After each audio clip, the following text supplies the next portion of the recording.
pemaparan atau penggambaran dengan kata-kata yang secara jelas dan terperinci.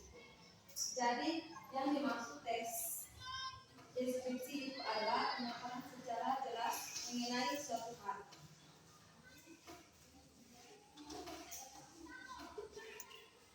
Menurut Uto Redewo,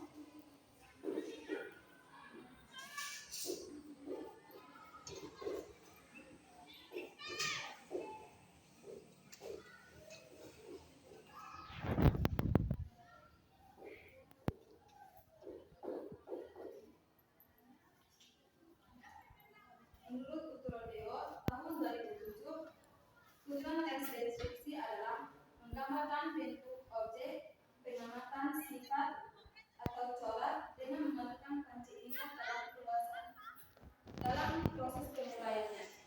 Yang dimaksud yang dengan panci indera itu seperti yang pertama itu penglihatan, pendengaran, dengan pengindap rasa.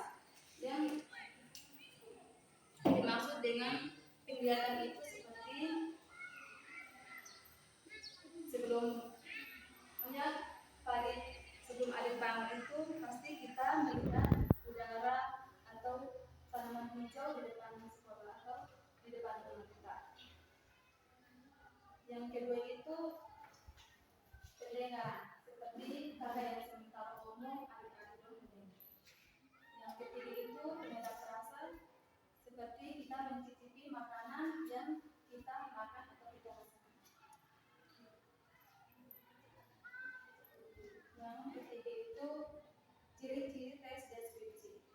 Ciri-ciri teks deskripsi itu ada 3 bagian. Yang pertama itu berdasarkan tujuan teks deskripsi.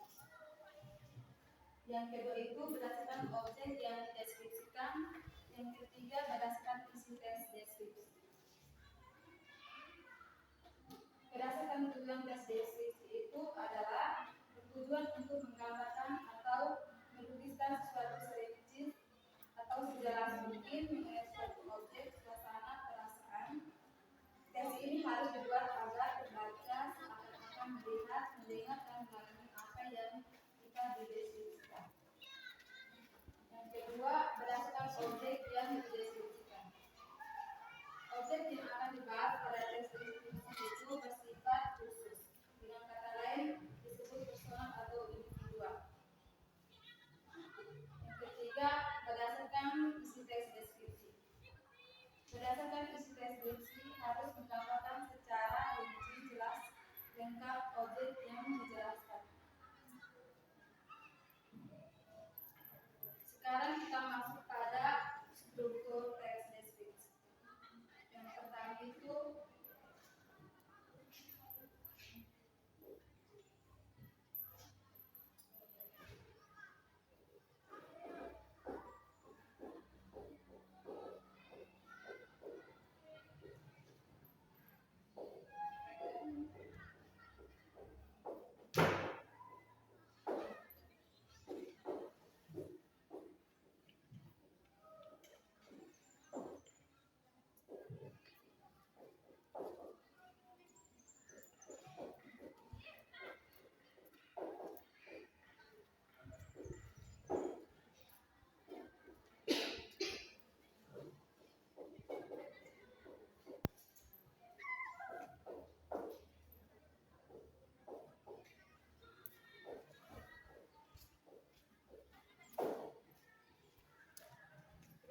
deskripsi itu ada 4 bagian. Yang pertama itu judul, kalimat, yang ketiga deskripsi, dan kesimpulan.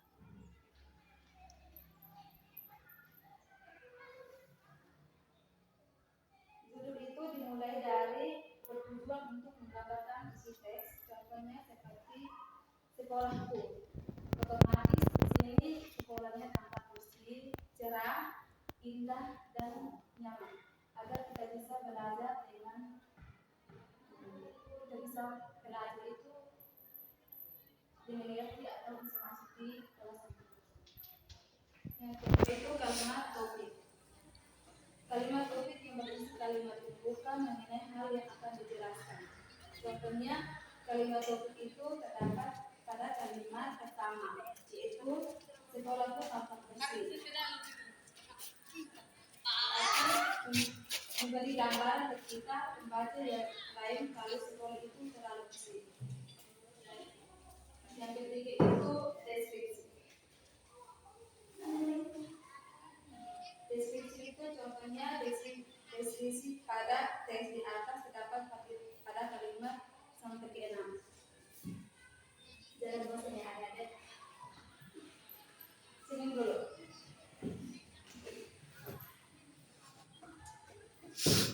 Yang keempat itu kesimpulan. Teks deskripsi yang terakhir ada kesimpulan merupakan bagian penutup teks. Biasanya berisi pendapat atau pesan dari si penulis terhadap hal yang dideskripsikan. Oke, yang berikut kita masuk pada kaidah kebahasaan teks deskripsi itu ada 4, yaitu menggunakan bajas untuk menggambarkan secara jelas. Yang kedua itu menggunakan kalimat rincian. Yang ketiga menggunakan bahasa yang membuat pembaca seolah-olah sedang melihat, mendengar, dan merasakan hal yang mendeskripsikan.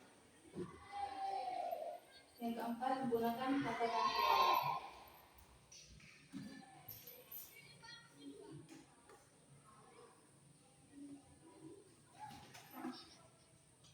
Yang berikut itu jenis-jenis deskripsi berdasarkan isi. Yang pertama itu teks deskripsi atau spesial. Merupakan teks yang menggambarkan objek dari sudut pandang ruang waktu yang umumnya objek deskripsikan berupa tempat, ruangan, atau benda.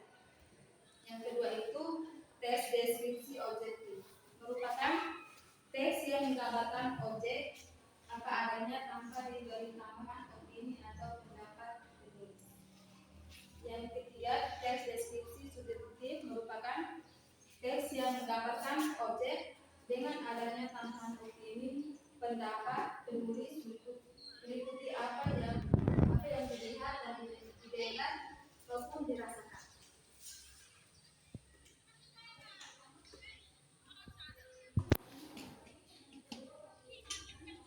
Cara menulis teks deskripsi itu yang pertama menentukan topik, yang kedua melakukan penamatan, yang ketiga membuat kerangka teks, yang keempat menyusun kalimat yang baik, yang itu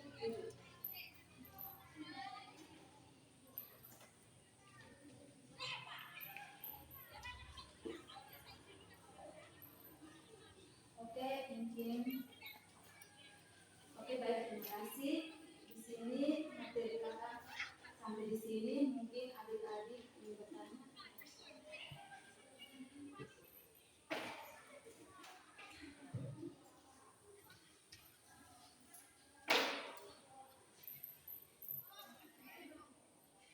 Mungkin tidak ada. Sekian dan terima kasih. Semoga hari ini adik-adik bisa mendengar atau supaya ke depannya adik-adik bisa mengerti dan memahami apa yang kita bawakan. Sekian dan